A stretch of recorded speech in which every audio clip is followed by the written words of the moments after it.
Susar, herkes susar, her yer kural. Yıkın duvarları, uğra, yanıma uğra.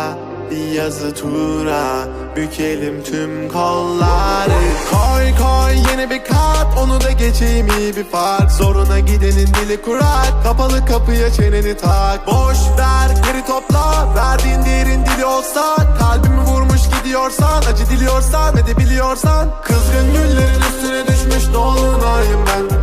Soldum bir kere geriye dönersem yok olayım ben. Koştum bir firara, beni ölmezsem yine ara. Kara kış gibiyim sobalara, bizi doldursun odalara. Kızgın güllerin üstüne düşmüş dolunayım ben.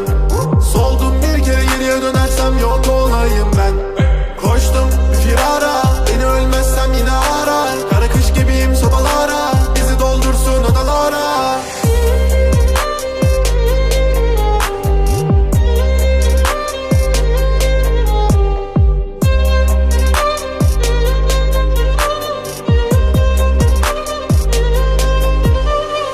Susar, herkes susar, her yer kural. Yıkın duvarları, uğra, yanıma uğra. Bir yazı tura, bükelim tüm kolları. Normale döneceğim, hayatım versin istediğimi.